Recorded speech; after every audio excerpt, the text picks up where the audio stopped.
साल 1602 मुगल बादशाह अकबर के दरबार में एक शख्स दाखिल होता है और हंसते मुस्कुराते दरबारियों के चेहरे पर मातम पसर जाता है। वजह वो नीला रुमाल जो दरबार में हाजिर होने वाले शख्स के हाथ में बंधा था। दरअसल मुगल दरबार में यह नियम हुआ करता था कि किसी अजीज की मौत पर बादशाह को सीधे खबर नहीं दी जाती थी। नीला रुमाल सब बयान कर देता था। उस रोज़ बुरी खबर ग्वालियर से आई थी। अकबर के नवरत्नों में से एक अबुल फजल की हत्या कर दी गई और इसमें सीधा हाथ मुगल शहजादे सलीम या कहें जहांगीर का। इस खबर से अकबर दुखी भी हुए और क्रोधित भी। हालांकि सबसे ज़्यादा अकबर को चिंता हुई दरबार में अबुल फजल के ख़ास दोस्त हुआ करते थे। काजी नसरुल्लाह सुस्तुरी सलीम के अबुल फजल के साथ साथ काजी भी से भी नफरत थी। इसलिए अकबर को डर था कि कहीं उनका भी यही हश्र ना हो जाए। काजी नसरुल्लाह ईरान से हिंदुस्तान आए थे। जैसे ही उन्होंने अबुल फजल के मारे जाने की खबर सुनी, उन्होंने ईरान लौटने की तैयारी शुरू कर दी। अकबर के मनाने पर हालांकि वो रुकने को तैयार हुए, लेकिन अकबर की मौत के बाद जहांगीर बादशाह हुए, उन्होंने काजी नसरुल्लाह सुस्तरी को मौत की सज़ा दी। अब ये काजी नसरुल्लाह सुस्तरी थे शिया मुसलमान समुदाय में इन्हें बड़ी इज्जत से देखा जाता है। इन्हें शहीद साली यानी तीसरा शहीद कहा जाता है। मुगल दरबार में बड़ा ओहदा पाने वाला शिया मुसलमान थे। भारत में जब भी इस्लाम के इतिहास की बात होती है, दिल्ली सल्तनत और मुग़लों की बात होती है। हालांकि दिल्ली सल्तनत और मुग़लों के सारे राजा सुन्नी समुदाय से आते थे। काजी नसरुल्लाह सुस्तरी ने हिंदुस्तान में शिया पंथ के प्रचार प्रसार में बड़ा योगदान दिया और उनके बाद ही भारत में शियाओं का उभार हुआ और बड़े स्तर पर मुहर्रम मनाने की शुरुआत भी उनके बाद ही हुई। मुग़ल दौर में मुहर्रम कैसे मनाया जाता था, क्यों मुग़ल बादशाह औरंगजेब ने मुहर्रम के ताज़ियों पर रोक लगा दी और भारत में मुहर्रम का इतिहास क्या है, जानेंगे आज के एपिसोड में। नमस्कार, मैं हूं पवन चंचल और आप देखना शुरू कर चुके हैं जनजोश न्यूज़। अगर आप इसे फेसबुक पे देख रहे हैं तो फॉलो कीजिए और यूट्यूब पे देख रहे हैं तो सब्सक्राइब कीजिए। आज बात मुहर्रम के इतिहास के हिंदुस्तान में बेसिक से शुरू करते हैं। मुस्लिम धर्म में दो बड़े समुदाय हैं, सुन्नी और शिया। यह दो मेजर हैं, बाकी और हैं। दोनों की पवित्र किताब एक ही है, कुरान तीर्थ स्थल एक ही है, मक्का। दोनों ही हज़रत मोहम्मद के आखिरी पैगंबर मानते हैं, लास्ट प्रॉफिट थे, लेकिन फिर भी अंतर है। मुसलमानों में बंटवारा हुआ 632 ईस्वी के बाद जाकर के पैगंबर मोहम्मद के जाने के बाद विवाद पैदा हुआ, इस्लाम की बागडोर किसके हाथ में होगी। दो उम्मीदवार थे, पैगंबर मोहम्मद के ससुर अबू बकर और पैगंबर मोहम्मद के चचेरे भाई और दामाद अली जीन। लोगों ने अबू बकर को उत्तराधिकारी माना, वो कहलाए सुन्नी।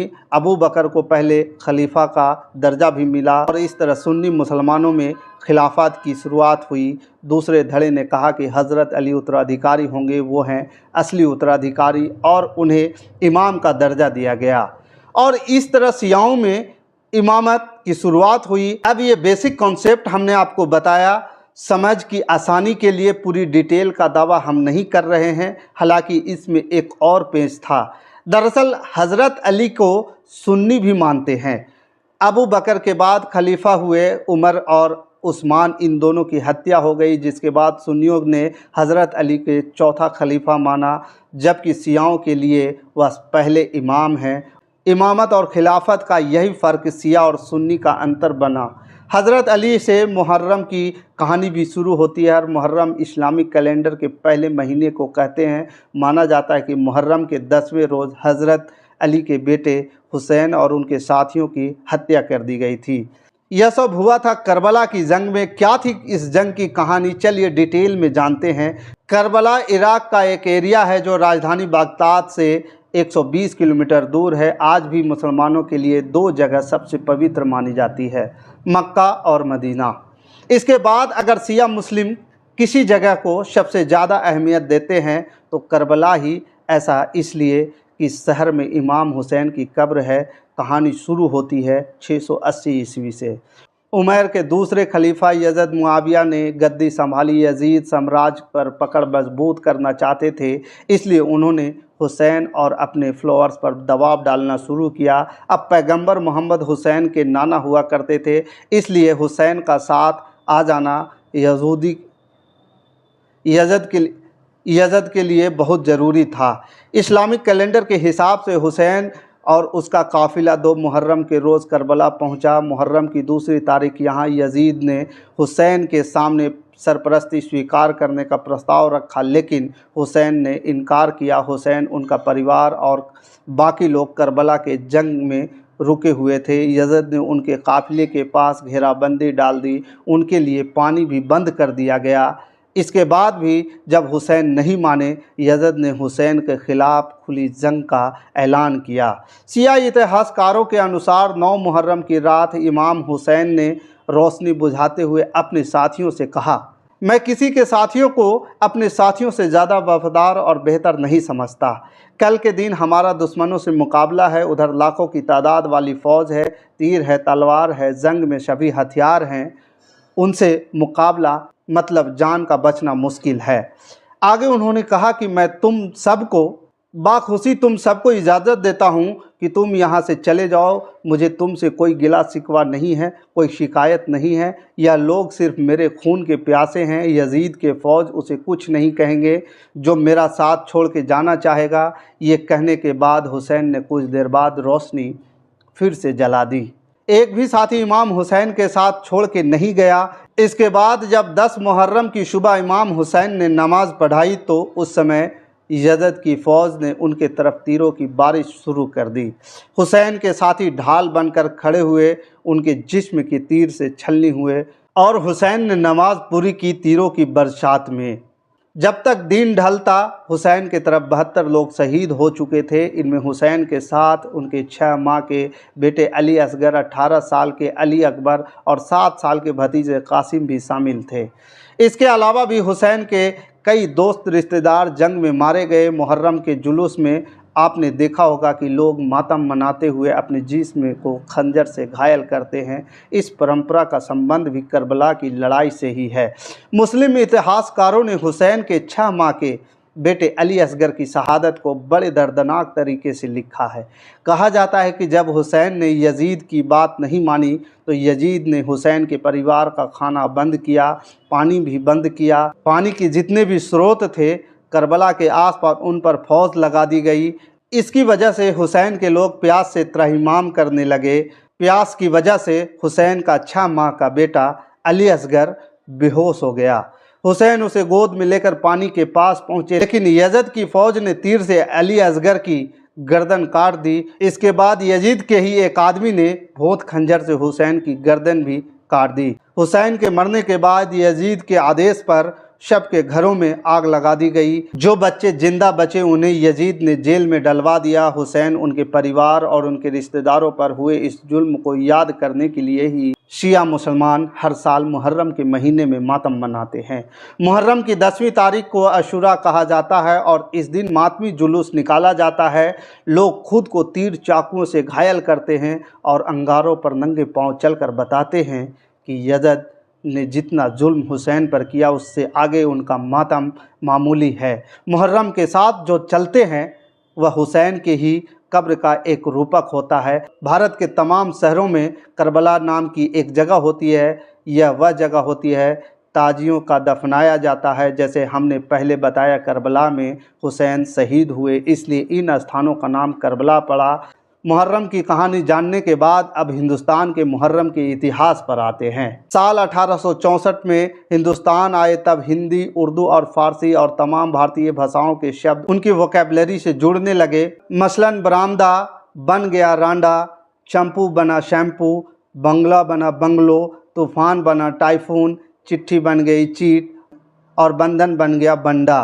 ऐसे सैकड़ों और हजारों उदाहरण जिसको मिल जाएंगे। नए अंग्रेज़ों को इन्हें समझने में दिक्कत आती थी, जो कॉन्सेप्ट नहीं जानते थे हिंदुस्तानी। ऐसे में 2 अंग्रेज़ अफसरों को आइडिया आया कि क्यों न ऐसे एंग्लो इंडियन शब्दों की एक डिक्शनरी बनाई जाए। साल 1864 में एंग्लो इंडियन डिक्शनरी जब बनकर तैयार हुई तब इसे तैयार करने वाले अफसरों ने उसका नाम हॉब्सन जॉब्सन ही रखा, क्योंकि जब क्योंकि यह शब्द हिंदी के अंग्रेजी में तब्दील होते हुए उसमें होने वाले बदलाव का एक बड़ा दिलचस्प उदाहरण था। ब्रिटिशर्स के दौर से पीछे जाए तो भारत में इस्लाम के आगमन के बाद दिल्ली सल्तनत का उदय हुआ। इसके बाद तमाम शासक हालांकि सुन्नी थे, शियाओं की संख्या गिनती की रही, इसलिए दिल्ली सल्तनत के दौर में मुहर्रम का जिक्र लगभग न के बराबर मिलता है। तुगलक वंश के सुल्तान फिरोज शाह तुगलक ने अपनी आत्मकथा शियाओं के बारे में लिखा है, वो सही रास्ते से भटक गए हैं, इसलिए मैं उन्हें सख्त सज़ा देता हूँ। तुगलक ने शियाओं की किताबों को जलाने का आदेश दिया। ऐसा भी जिक्र मिलता है कि मुगलिया सल्तनत तब पहुँचे तो बाबर के बाद हुमायूं के दौर में शियाओं का जिक्र मिलता है।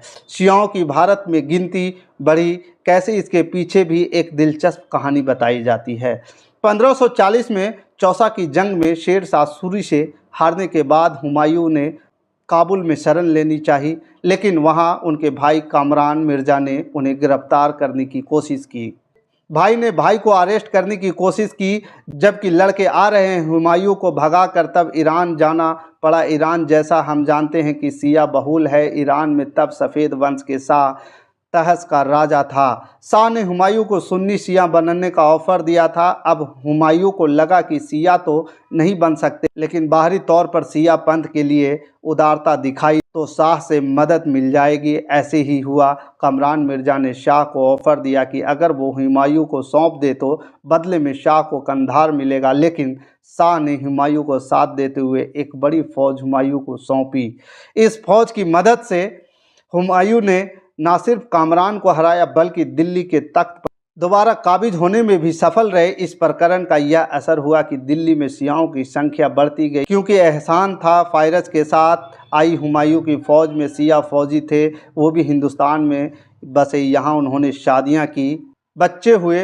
हुमायूं ने शियाओं को धार्मिक परंपरा का ख्याल भी रखा, जिसके चलते बड़े स्तर पर मुहर्रम मनाने और जुलूस निकालने की शुरुआत हुई। हुमायूं के ज़माने में, हुमायूं के बाद अकबर के दौर में जो प्रेडिक्शन जारी रहा, जैसे शुरुआत में हमने बताया अकबर ने एक शिया मुसलमान को जो काजी भी बनाया, लेकिन जहांगीर ने कत्ल करवाया उन्हें। हालांकि उनकी बेगम नूरजहां खुद शिया थी, शाहजहां की बेगम मुमताज़ महल भी शिया थी, इसलिए उनके काल में भी मुहर्रम मनाया जाना जारी रहा।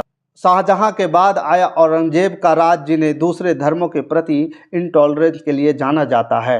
टॉलरेट नहीं कर पाते थे। औरंगजेब के दौर में जिक्र मिलता है कि मुहर्रम के जुलूस में कई जगहों पर शिया सुन्नी के बीच दंगे हुए, जिसके चलते साल 1669 में औरंगजेब ने मुहर्रम की जुलूस पर बैन लगाया। औरंगजेब के बाद मुगल लगातार कमज़ोर ही हुए और तब मुहर्रम का केंद्र बना अवध मुहर्रम। मातम को आज़ादरी कहते हैं और हिंदुस्तान में लखनऊ के मरकज़ आज़ादरी यानी आज़ादरी का सेंटर ऑफ पॉइंट कहा जाता है। मुग़लों के कमज़ोर होने के बाद अवध को नवाबों का उदय हुआ। नवाब काफ़ी सारे शिया थे और उनके दौर में फैज़ाबाद, लखनऊ, मुर्शिदाबाद जैसे शहरों में मुहर्रम के बड़े जुलूस का आयोजन हुआ। नवाब असफ़ुद्दौला के दौर में लखनऊ के मुहर्रम को और प्रसिद्धि मिली। असफ़ुद्दौला मुहर्रम पर और हज पर खर्च किया करते थे। पीरियड के हिसाब से देखिए आप, उन्होंने लखनऊ में बड़ा इमाम बाड़ा बनाया। मुहर्रम के महीने में लोग बड़ी संख्या में यहाँ जुटने लगे और मुहर्रम के ताजिए भी यहाँ रखे जाते थे। ताजियों और इमाम बाड़े से जुड़ा एक किस्सा है। इमाम बाड़े के मुख्य हॉल में बने कमरे को खरबूज वाला कमरा कहते हैं।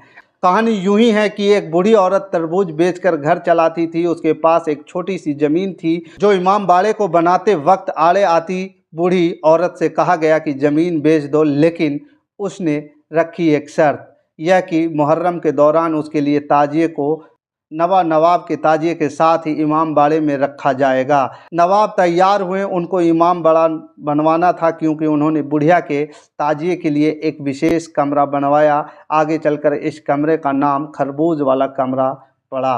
बाकी ये थी मुहर्रम का इतिहास और इसके बारे में हमने आपको बेसिक जानकारियाँ बताई है। मेरे पास जितनी भी जानकारियाँ थी वो मैं आपको बता दिया है। बाकी पुख्ता तौर पे और इससे ज़्यादा मैं कुछ नहीं कह सकता हूँ। बाकी इस खबर के लिए आपका क्या विचार है, आप हमें कमेंट कर ज़रूर बताइएगा। हमारे साथ बने रहने के लिए धन्यवाद। जय हिंद, जय भारत।